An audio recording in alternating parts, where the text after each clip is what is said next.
사람들은 모두가 다 칭찬을 좋아합니다. 인정받는 것을 좋아하지요. 그 누구도 비난이나 정죄나 잔소리나 꾸지람을 좋아하는 사람은 우리 가운데 아무도 없습니다. 사람들은 다 인정받고 존중받는 것을 좋아하지요. 말씀을 들으면서 자기를 한번 생각해 보세요. 목사님, 저는 꾸지람이 너무 좋아요. 저는 잔소리 듣는 게 너무 좋아요.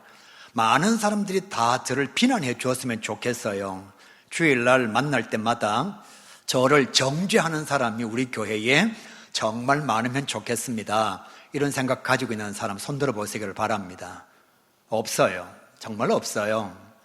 사람들은 잔소리 싫어합니다. 목사님의 설교가 길어도 싫어해요. 제가 그거 다 알고 있습니다. 정죄하고 비난하는 것 좋아하는 사람 없어요. 자기 자신이 그게 싫습니다. 근데 정말 이상한 것은 자기는 싫어하면서 왜 남한테는 자꾸 그걸 하지요? 자기는 잔소리 듣는 거 싫은데 잔소리를 아주 많이 하는 사람이 있습니다. 자기는 비난받는 것 죽기보다 싫은데 남들 비난하기를 좋아하는 사람이 있어요. 정죄받고 어떤 사람들에게 좋지 못한 얘기 듣는 것 정말 싫은데 자기 자신은 그걸 너무 쉽게 감당하는 거예요. 자기 자신은 단점이 없느냐? 그렇지 않아요. 그 사람은 잘못이 없느냐? 아니에요. 오히려 잘못과 단점이 많은 사람일수록 그 마음속에 컴플렉스 때문에 남들을 비난하고 정죄하고 잔소리하고 꾸지람하는 것을 좋아하는 거예요. 오늘 성경 말씀을 보시면 이런 현상들이 말씀 속에도 나타나고 있습니다. 예수님께서 식사하실 때에 한 여자가 예수님의 머리에 약 6천만 원 정도 하는, 아무도 안 놀라네요, 향유를 머리에 부었습니다. 정말 대단한 일이에요. 여러분, 향유는 붓고 나면 사라지는 겁니다. 6천만 원을 예수님을 위해서 사용한 거예요. 그러니까 보고 있던 어떤 사람들, 성경 말씀 그대로 어떤 사람들이 그 여인을 책망하였습니다. 꾸짖었어요. 나무랐습니다. 아니, 이렇게 소중한 것을 왜 허비하느냐고, 6천만 원을 왜 이렇게 허비하고 있느냐고 또 책망을 합니다. 이거 팔아서 가난한 자들에게 주었으면 얼마나 좋았겠느냐고. 여인이 행한 행동을 보고서 아주 많은 심한 꾸지람과 책망을 하고 있는 거지요. 그런데 똑같은 자리에 있으면서 예수님은 완전히 반대로 말씀하십니다. 칭찬하고 축복하셨습니다. 이렇게 말씀하셨어요. 가만두어라. 내게 좋은 일을 하였느니라. 저 여인은 내 장례를 미리 준비하였다. 어떤 사람들은 여인이 행한 일을 보면서 책망을 하고 꾸지람했는데 예수님은 똑같은 상황을 보면서 잘했다고 말씀하고 있는 거예요. 가만두어라, 잘했다, 좋은 일을 하였다, 내 장례를 미리 준비하였느니라.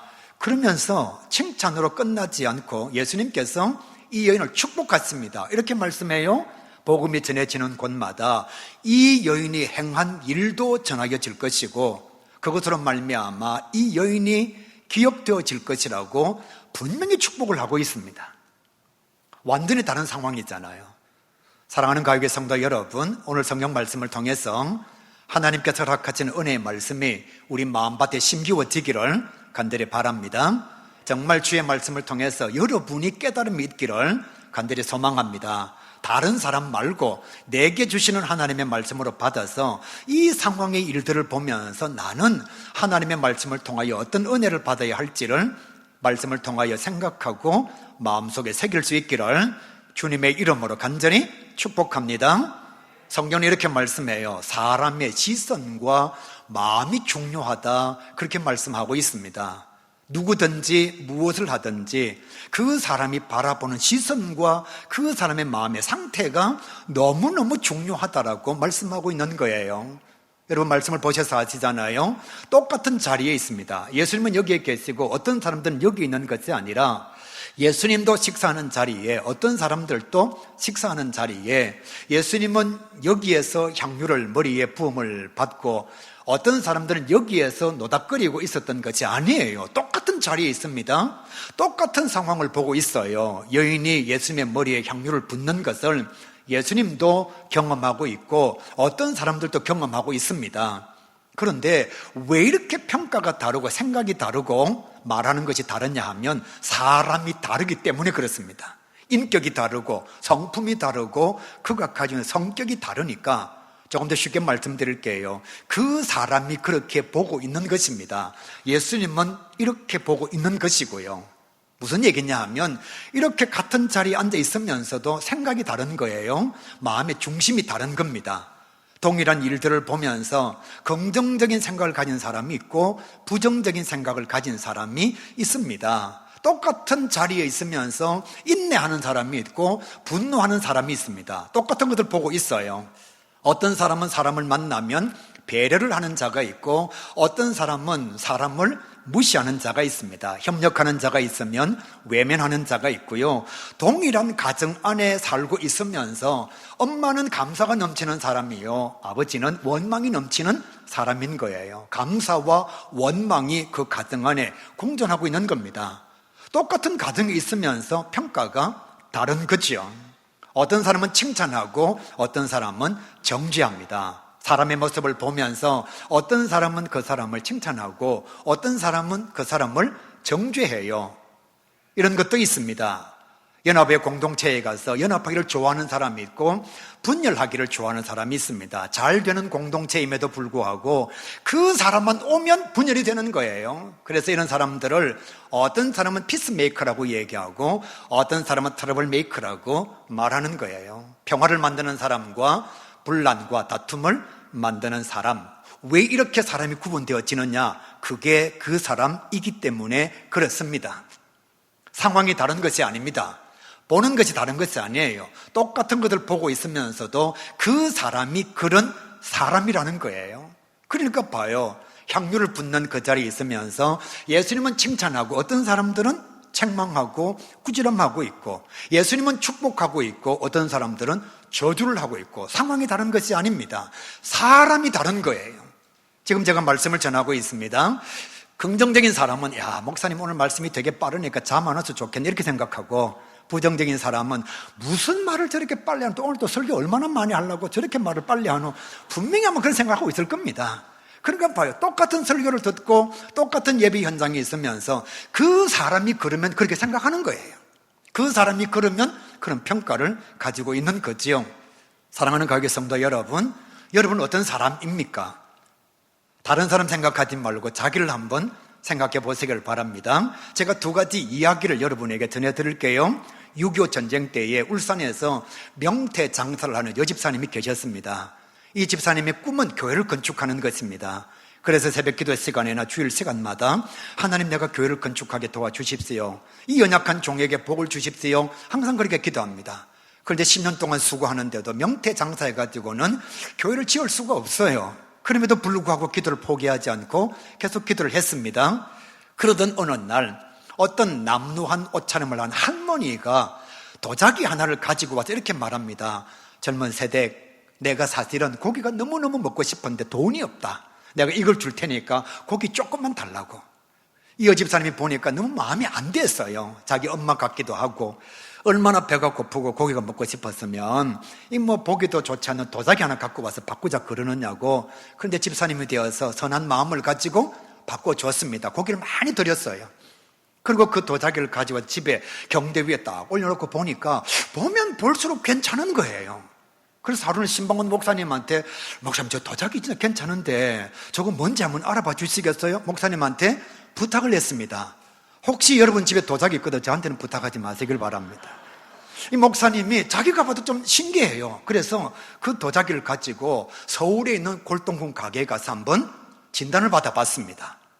여러 가지 얘기가 오가고 난 뒤에 600만 원을 주고 지금으로부터 약 한 50년 전에 600만 원을 주고 팔았습니다. 그 도자기가 괜찮은 도자기였어요. 그래서 600만 원을 가지고 와가지고 그 집사님한테 주니까 너무너무 좋아하는 거예요. 평상시에 집사님의 꿈이 교회를 건축하는 겁니다. 그래서 300만 원을 교회 건축하는 곳에 들였어요. 300만 원 가지고 뭘 했느냐? 울산 앞바다에 별로 필요 없는 땅, 자갈 땅, 모래 땅, 사람들이 사지 않는 땅을 구입을 했습니다. 별로 안 좋은 땅이니까 땅을 구입해 놓고서 잊어버렸어요. 그리고 한 20년이 지났습니다. 아주 말쑥하게 차려입은 남자들이 찾아와서 그 땅을 좀 팔으라고. 그래서 물었어요. 집사님이 얼마 줄 거냐고. 1억을 주겠대요. 깜짝 놀란 겁니다.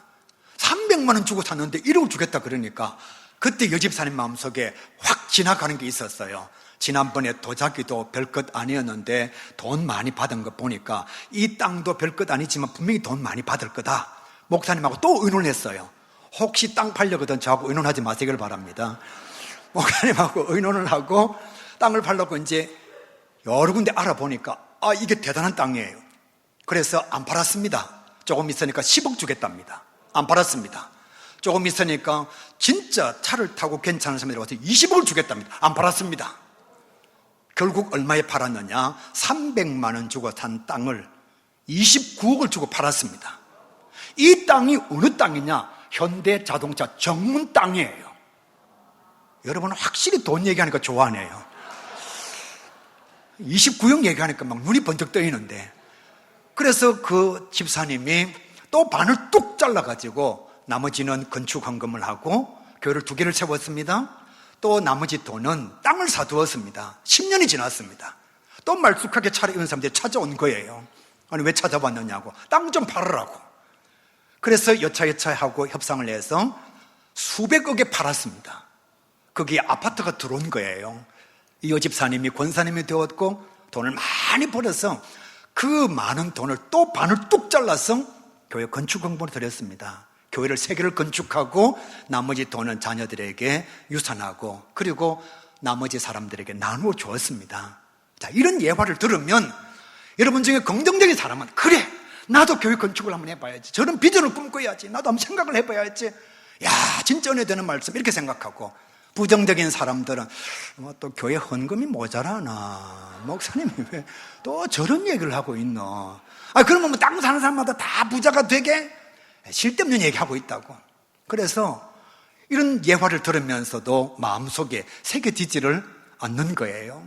또 하나의 예화가 있습니다. 이건 진짜 일어난 일들이에요. 앞에 것도 마찬가지고, 어떤 교회에 권사님의 딸이 미국 학생 토론 대회를 나갔는데 미국 전체에서 1등을 했습니다. 엄청난 거거든요. 우리나라에서 1등한 게 아니고 미국 전체에서, 그것도 영어로 토론 대회를 하는데 학생 토론 대회에서 1등을 한 겁니다. 그러니까 하버드 대학에서 연락 왔습니다. 우리 학교 들어오라고. 예일 대학에서 연락이 왔습니다. 우리 학교 들어오라고. 프리스턴에서 연락이 왔어요. 우리 학교 들어오라고. 이 정도로 유명해지니까 당연히 언론사에서 찾아왔지요. 매스미디어 언론사에서 찾아와서 인터뷰를 합니다. 어떻게 그렇게 토론을 잘하느냐고. 한국 사람이 미국 사람도 아니면서 영어를 어떻게 그렇게 잘하느냐고. 그러니까 엄마하고 딸이 똑같은 얘기합니다. 우리 집에는 매일 저녁에 5가지 감사를 서로 발표한다고, 감사 일기를 적는다고. 그래서 감사의 조건이 많은 날은 정말 말하기가 쉬운데 감사 조건이 없는 날은 막 억지로 짜내야 된다고. 5가지 감사를 해야 되니까 어떻게 해서든 만들어내야 된다. 그러다가 보니까 생각하는 능력이 길러졌다는 거예요. 감사할 조건도 안 되는데 감사가 되는 것처럼 말해야 되니까 말하는 기술이 늘었다는 겁니다. 그리고 함께 이야기를 하다가 보니까 다른 사람의 말을 듣고서 내 얘기를 전할 수 있는 능력이 길러졌다는 거예요. 집에서 영어로 5가지 감사를 매일 하게 되니까 자기 자신의 토론 실력이 점점 좋아져서 고등학생으로서 학생 토론대회에 나가서 1등을 했노라고 이렇게 얘기를 했습니다. 이 얘기를 목사님이 교회 성도들한테 쫙 다 예화로 간증을 해드렸습니다. 저도 오늘 그 얘기를 간증으로 하고 있고요. 이런 말씀을 들으면서 긍정적인 신앙을 가지고 있는 사람, 정말 하나님 살아계심을 믿는 사람은 그래 오늘부터 우리 가정도 5가지 감사를 한번 실천해 봐야지. 그래 자녀들한테 힘들어도 억지로라도 5가지 감사를 고백하게 해야지. 그러다 보면 감사하는 사람 마음속에 감사가 넘치지 않겠는가. 웃는 사람들에게 웃을 일이 많아지지 않겠는가. 우리 가정도 한번 해봐야지. 이런 사람이 있고, 쓸데없는 소리 하고 있다. 5가지 감사한다고 뭐 토론을 잘한다고. 우리 집에 말 엄청나게 잘하는 사람이 있는데 토론은 그냥 욕만 잘한다고. 부정적인 사람은 뭘 얘기해도 그 속에 들어오질 않습니다. 여러분 상황이 다른 것이 아닙니다. 무엇이 다른가 하면 그 사람 자체가 다른 거예요. 바라보는 시선이 다르고 마음의 상태가 다른 것입니다. 어떤 사람들은 책망할 거리를 찾은 거예요. 예수님은 칭찬할 거리를 찾으셨습니다. 왜? 예수님은 칭찬의 사람이요, 격려의 사람이요, 위로의 사람이니까. 어떤 사람, 대제사장, 서기관, 바리새인들은 비난하기를 좋아하는 사람, 힐난하기를 좋아하고 꾸지람하기를 좋아하고 다른 사람들을 넘어뜨리기를 좋아하는 사람이니까 동일한 상황을 보면서도 완전히 생각이 다른 거예요. 성경은 또 이렇게 말씀하고 있습니다. 비난하는 사람의 인생은 결코 아름답지 않다라고 말씀하고 있어요. 교회만 그런 것이 아니라 어느 공동체든지 가보면 잔소리하기 좋아하는 사람이 있습니다. 진짜입니다. 아무것도 아닌데 잔소리하기를 좋아하는 사람이 있습니다. 똑같은 상황을 보면서 비난하기를 좋아하는 사람이 있습니다. 칭찬해줘도 되는데 꾸지람하기를 좋아하는 사람이 있어요. 고개 끄덕끄덕 하시는 분은 여러분 집에 그런 사람이 있다는 거죠. 충분히 칭찬할 수 있습니다. 그런데 이 사람은 습관이 정죄하고 비난하고 비판하는 거예요. 여러분, 그 사람이 성공할 수 있을까요? 사람들에게 인기가 있을까요? 다른 사람들에게 존경을 받을까요? 저는 이렇게 생각합니다. 천만의 말씀요, 그렇지 않다고 생각을 해요. 좋은 사람 곁에 좋은 사람들이 모여들게 되어 있습니다. 이렇게 생각해 보세요. 내가 저 사람에게 비난을 많이 받았습니다. 내가 저 사람을 위해서 축복할까요? 자이나 아나살지나 절대로 그렇게 하지 않습니다. 여러분, 저 사람이 나를 비난하는데 내가 저 사람을 축복한다고요? 여러분이 무슨 성인 군자도 아니고요, 그렇게 하지 않습니다. 내가 누구를 축복하느냐? 나를 칭찬해 주는 사람, 나를 격려해 주는 사람, 나를 위로해 주는 사람, 내가 힘들 때에 따스한 말 한마디 해주는 그 사람에게 나도 축복하는 거예요. 기도할 때도 마찬가지입니다. 하나님, 아무개 집사님 잘 되게 주십시오. 그러면 기도를 통해서도 그 사람이 잘 될 것이고, 다른 사람의 말을 통해서도 그 사람은 좋은 일이 많아질 수밖에 없는 거지요. 그래서 성경은 이렇게 말씀합니다. 비판받지 아니하려거든 비판받지 말라. 너희가 하는 그 비판으로 네가 비판받을 것이다. 비판받으면 뭘 좋은 게 생기겠어요? 그러니까 비난하는 사람의 인생은 절대로 아름답지가 않습니다. 정죄하기를 좋아하는 사람 곁에는 정죄하는 사람들이 많아질 수밖에 없습니다. 깡패 곁에는 깡패가 있고요, 도둑놈 옆에는 도둑놈이 있습니다. 착한 사람 곁에는 함께하기를 좋아하는 사람들이 많을 수밖에 없는 거죠. 그러므로 사랑하는 성도 여러분, 어떤 사안을 보면서 비난하지 말고 혹여라도 정죄하고 비난할 일이 있으면 여러분이 그 선하고 좋은 일을 감당하시면 돼요. 오늘 성경 말씀을 제가 묵상하면서 제 마음속에 이런 생각이 찾아왔습니다. 이 사람들의 생각이 조금만 좋았으면 비난하는 그 비난의 내용 있잖아요. 아니, 저렇게 좋은 것을 팔아서 가난한 자들한테 주지 왜 저렇게 허비하느냐고, 그 생각을 집에 가지고 가는 거예요. 어떻게 하면 되죠? 우리 집에 있는 좋은 것을 팔아서 가난한 사람 도우면 돼요. 남에게 막 이런 비판을 해놓고서 자기는 안 해요. 분명히 이거 좋은 이야기잖아요. 아, 그래, 허비하지 말고 저거 팔아서 가난한 사람한테 주면 좋잖아. 그렇게 말했으면 어떻게 하면 되죠? 자기 집에 가서 자기가 집에 소중한 것을 팔아서 가난한 사람에게 나눠주면 되죠. 그럼 어떤 현상이 일어나느냐? 이 여인은 향유를 예수님의 머리에 부어서 그 온 집안에 향유가 넘치게 되고 향기가 풍성하게 되고 예수님의 장례를 준비한 아름다운 선행이 널리 퍼지게 되고, 그것을 본 사람들은 집에 돌아가서 자기의 소유를 팔아서 가난한 사람들한테 막 나눠주니까 초대교회가 얼마나 좋아질까요? 또 다르게 제가 말씀을 묵상해 봤습니다. 이 사람들이 집에 돌아갔을 때에 가난한 사람들에게 자기의 소유를 팔아서 주었을까? 저는 안 줬다고 생각합니다. 왜 그런가 하면 남 정죄하기를 좋아하는 사람은 자기 행실이 별로 바르지를 않습니다. 도와주본 경험 있는 사람은 압니다. 도움 받는 것이 차라리 도움 주는 것보다 쉽다는 것을 압니다. 내 자신이 어떤 것을 희생해서 남에게 나눠주는 것이 결코 쉽지 않다는 것을 도와주본 경험 있는 사람들은 다 압니다. 목회자가 되면 남을 돕는 게 정말 어려워요. 이 사람에게는 장학금을 주고 이 사람한테는 안 주면 이 사람 삐쳐요. 이 사람에게는 사과를 주고 이 사람한테 밀감 주면 이 사람 기분 안 좋아합니다. 정말 찬양을 잘하잖아요. 찬양대 잘했습니다. 그럼 또 찬양단이 섭섭해요. 그럼 또 교사들은 우리는 맨날 눈에 안 보이니까 목사님 우리 칭찬 안 한다고. 누군가를 만나서 식사를 대접합니다. 그러면 목사님은 돈 있는 사람만 좋아해. 또 이래요. 가난한 사람들 만나서 밥을 먹으면 우리한테는 언제 순서가 오느냐고. 그러니까 정말 여러분, 선행을 베푸는 게 너무너무 어려워요. 그러니까 지금 이 사람들이 여인의 향유 부음을 책망한다는 것은 자기 자신의 삶의 현장에서 선행을 베풀어 본 경험이 별로 없는 거예요. 그러니까 분명히 돌아가서 다른 사람에게 자기 자신의 소유를 팔아서 아름다운 일을 감당하지 않았을 것입니다. 교회도 보십시오. 가정에서도 보십시오. 열심히 봉사하고 헌신 열심히 하고 주의 일감 열심히 감당하는 사람은 다른 사람을 정죄할 시간이 없어요. 정말요. 내가 사명 감당하기 바빠서 죽겠는데, 내가 정말 하나님의 일을 하기 위해서 너무너무 분주한데 언제 남 잘못하는 거 탓하고 비난하고 정죄하고 원망할 시간이 있겠어요? 없어요. 또 하나는요, 열심히 헌신하고 봉사하다가 보면 내가 참 연약하다는 것을 깨달을 수가 있습니다. 봉사를 안 해본 사람은 몰라요. 찬양을 뭐 절에 해보십시오. 잘 되는가? 분명히 아마 그 사람 앞에서도 건붕할 겁니다. 찬양은 뭘 거냐? 이만 뻐끔뻐끔뻐끔 하느냐? 교사요? 정말 어렵습니다. 한번 해보세요. 정말 어렵습니다. 안 해본 사람은 이렇게 말하는 거예요. 그럼 아무나 교사하지 뭐. 천만의 말씀이요. 해보면 자기의 연약성을 알 수 있는 거예요.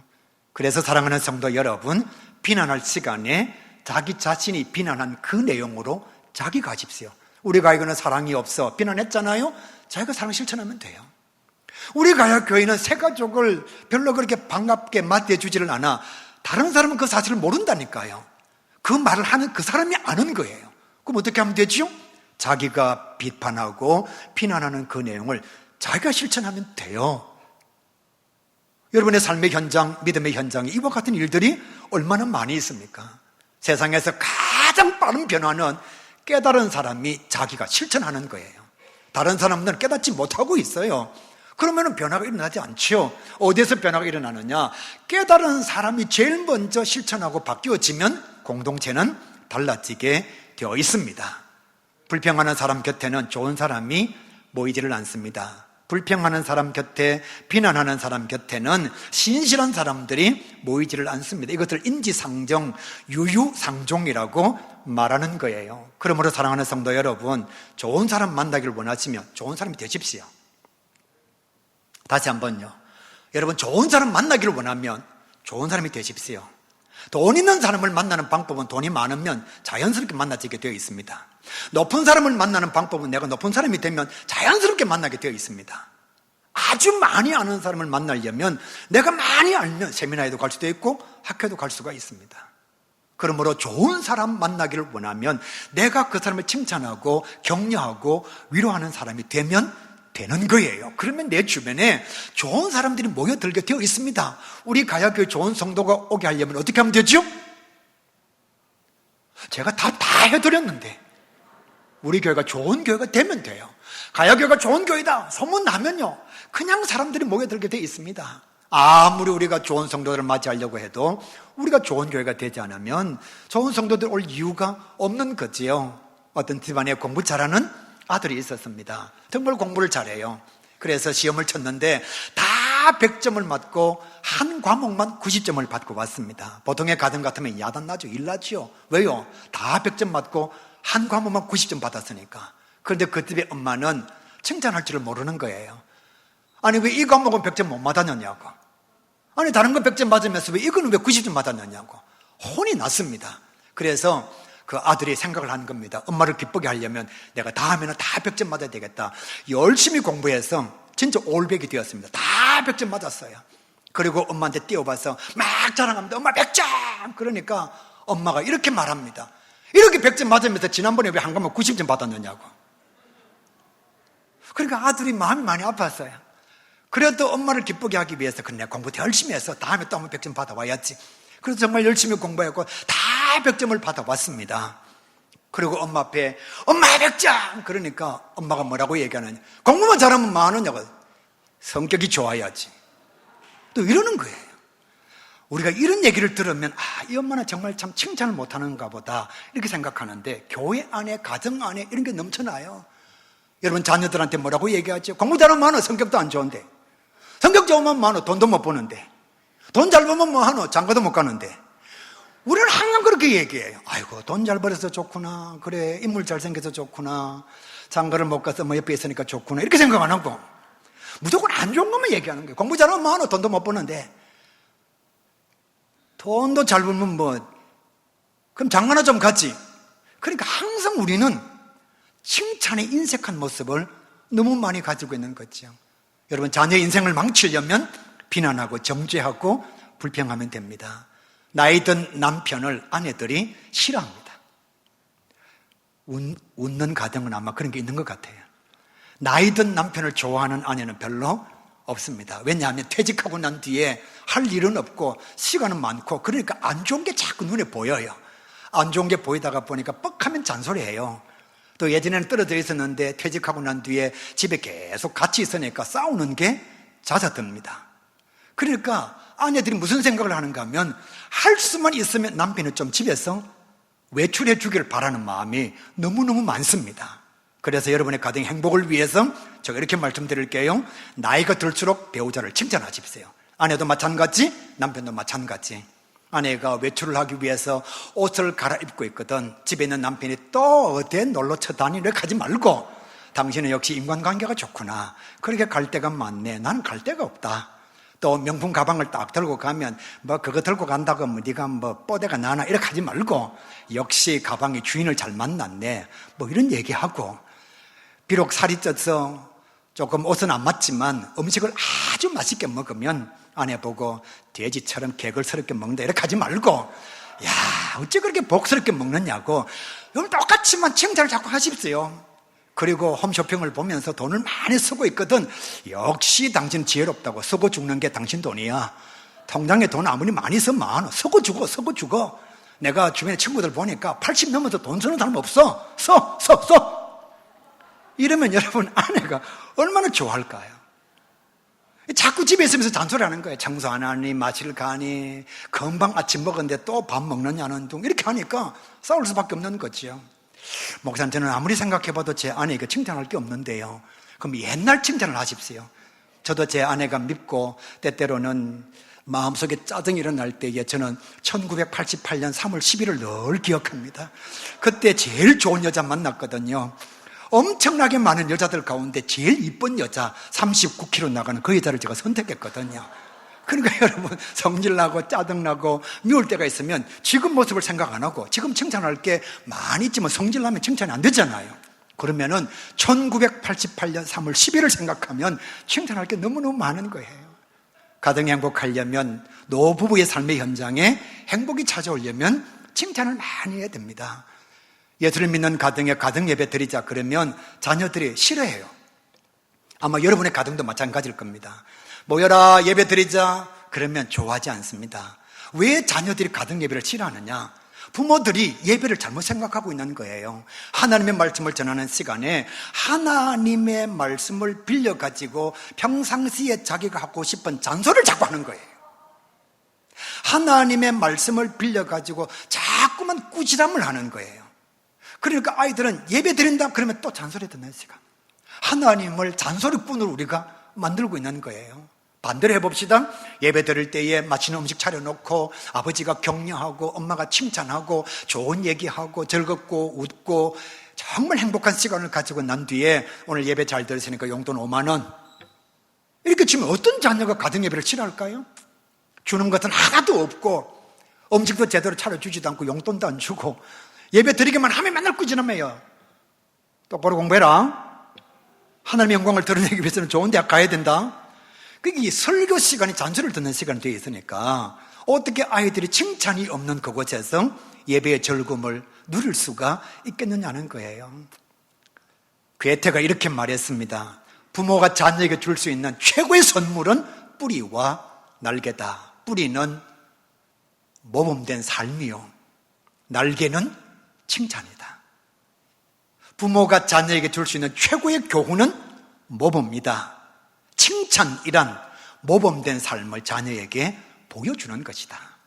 그러니까 여러분, 잔소리 막 하고 꾸지람 막 하고 비난하고 책망한다고 자녀가 달라지는 것이 아니라 그의 삶의 모범을 보여주고 칭찬을 많이 하면 뿌리는 단단하게 박히고 날개는 훨훨 날아서 자녀가 원하는 곳으로 갈 수가 있다는 거예요.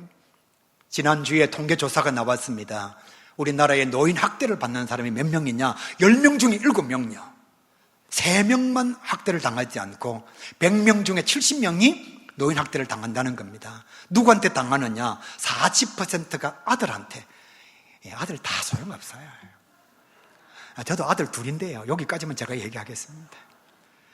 부모를 학대하는데 40%가 아들이에요. 25%가 며느리요. 며느리 별로 좋아하지 마세요. 한이야 잘 들어라. 10%가 딸이요. 딸이 10%가 부모를 학대한다는 거예요. 나머지 10%는 요양보험의 관계자들, 또 배우자들, 이렇게 해서 폭력의 상황이 10명 중에 7명이 당한다는 겁니다. 그리고 얼마 전에 뉴스에 나왔잖아요. 고등학생 아들이 김밥 때문에 아버지를 죽였다. 그 내용을 살펴보니까 아들이 김밥을 사왔어요. 그리고 잠깐 뭐 한다고 김밥을 안 먹었습니다. 그때 지나가다가 그 김밥을 누가 먹었느냐? 아버지가 먹었어요. 아들이 지나가면서 아버지 왜 김밥 먹었어요? 그러면 아버지가 이러면 되잖아요. 내가 사다 줄까? 배가 고파서 먹었네. 아빠가 라면 끓여줄까? 그러면 되는데 이놈의 새끼, 그래 아빠가 김밥 먹으면 안 되나? 그래서 막 욕을 하고 아들을 때렸습니다. 그러니까 고등학생 된 아들이 나가는 척 하면서 부엌에 가서 칼을 가지고 아버지 등을 찔러가지고 죽여버렸습니다. 사람들은 이렇게 말합니다. 언론도 김밥이 아버지를 죽였다 이렇게 돼 있는데 그 뒤에 평가를 보게 되면 평상시에 아버지의 삶이 자녀를 그렇게 만들었다는 거예요. 아버지와 아들과의 관계가 좋았으면 아버지 배고프세요? 제가 김밥 하나 더 사드릴까요? 아버지 제가 라면 끓여드릴까요? 분명히 이랬을 거예요. 그런데 욕하고 때리는 아버지, 그러다가 보니까 사실은 김밥이 살인의 매개가 되었던 거죠. 그날도 김밥 먹고 난 뒤에 미안하다 소리도 안 하고 아빠가 라면 끓여줄까? 이런 다정한 관계도 없고 이놈의 새끼 아버지가 김밥 하나 먹는 거 갖고 그렇게 성질 내느냐고 욕하면서 막 때리니까 고등학생 아들이 이길 방법이 없잖아요.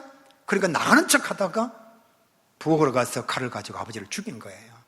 사랑하는 가게 성도 여러분, 칭찬은 고래도 춤추게 한다. 우리 다 알고 있잖아요. 잔소리, 꾸지람, 비난, 정죄, 좋아하는 사람 아무도 없다는 거 우리 다 알고 있잖아요. 그런데 왜 그걸 우리가 실천하지 않느냐는 거예요. 오늘 성경으로 돌아가면 예수님은 칭찬의 달인입니다. 달인요. 예수님은 정말 칭찬을 잘하셨습니다. 예수님이 책망한 사람은 하나님의 영광을 가리우는 자, 외식하는 자, 다른 사람의 구원을 방해하는 바리새인 서기관, 사두개인들이었고요. 그 나머지 예수님은 다 칭찬하셨습니다. 제자들이, 어린 아이들이 예수님께 오는 것을 금하였어요. 그럴 때 주님께서 뭐라고 말씀하십니까? 아이들이 내게 오는 것을 금하지 말라. 천국은 이런 아이들의 것이다. 칭찬하셨습니다. 주는 그리스도시여 살아계신 하나님의 아들이 있습니다. 베드로가 이렇게 고백할 때에 예수님께서 뭐라고 칭찬하셨죠? 바요나 시몬아, 네가 복이 있다. 신앙 고백하는 베드로를 주님께서 칭찬하시는 거예요. 달란트 비율을 보게 되면 2달란트 받은 사람, 5달란트 받은 사람 똑같이 남겼을 때에 예수님께서 글자 한자 틀리지 않고 칭찬하십니다. 5달란트 받은 사람을 더 많이 칭찬하는 것이 아니라 똑같이 2달란트 남긴 자에게도 동일한 칭찬을 감당하고 있는 거예요. 현장에서 가늠하다가 잡힌 여인요, 주님께서 얼마나 마음을 다해서 위로하고 있는지 사람들이 있느냐? 없습니다.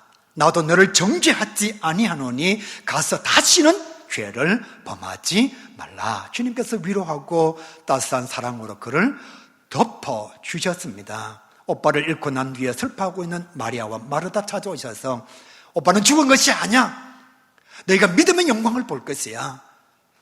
끊임없이 위로하고 마르다와 마리아의 마음속에 따스함을 주신 분이 예수님이십니다. 심지어는 주님은 십자가 위에서 돌아가실 때에도 자기를 죽이는 원수들을 용서하고 축복하셨습니다. 저는 정말 이 말씀 우리 교회의 성도들의 가슴 속에 심겨졌으면 좋겠어요. 말 한마디 한 것 때문에 용서도 안 하고, 아니면 내가 원치 않는 일을 했다고 상종도 하지 않고, 그렇게 하지 말고요. 주님 보십시오. 십자가 위에서 죽어가면서 자기를 죽이는 사람들을 용서하고 그들을 축복해 주셨습니다. 초대교회에 왜 위대한 역사가 넘쳐나느냐? 바울은 디모데를 얼마나 칭찬하고 있는지 몰라요. 성경 말씀을 보시길 바랍니다. 에바브로 디도를 추천서를 써주면서 야, 정말 그 추천서 보면요, 얼마나 마음이 흐뭇해지는지. 에바브로 디도라고 여러분 다 잘하겠어요?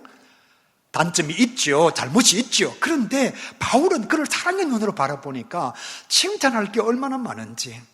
바나바는 아무도 믿어주지 않는 바울의 회심을 믿어주고 인정하고 도와주었습니다. 초대교회는 이런 것들이 넘쳐나니까, 칭찬과 위로와 격려가 넘쳐나니까 점점 좋은 소문이 나는 거예요. 그래서 이방 지역에까지, 마게도냐 지역까지, 아가야 지역까지 계속 소문이 넘쳐나게 된 겁니다. 예수 믿는 사람들이 날마다 더 많아졌군요.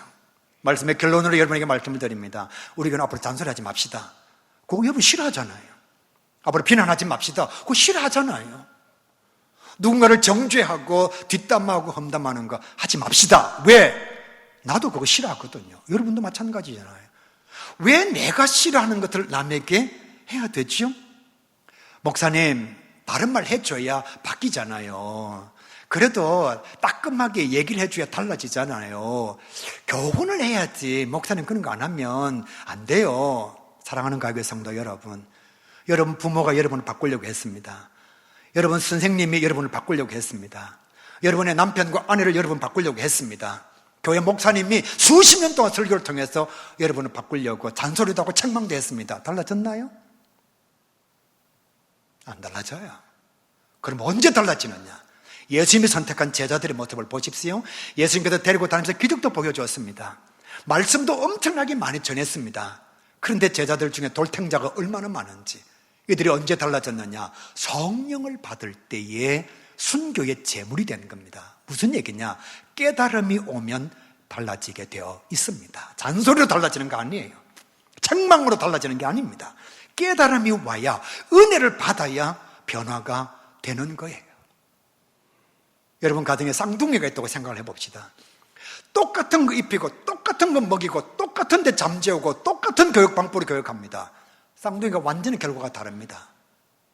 교육의 방법이 달랐어? 가정 환경이 달랐어? 아닙니다.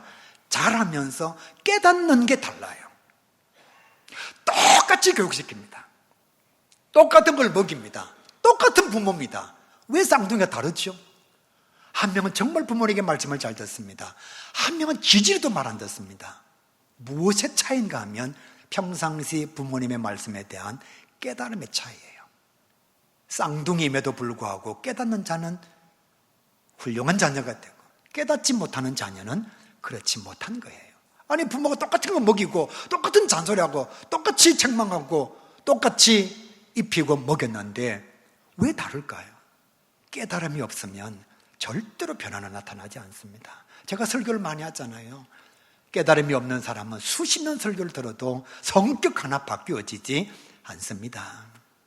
저는 긍정적이고 밝은 표정을 가진 사람이 좋습니다. 그래서 제가 설교할 때에 혹시 목사님이 왜 나는 안 쳐다볼까 이런 생각하면 표정이 별로 안 좋은 사람입니다.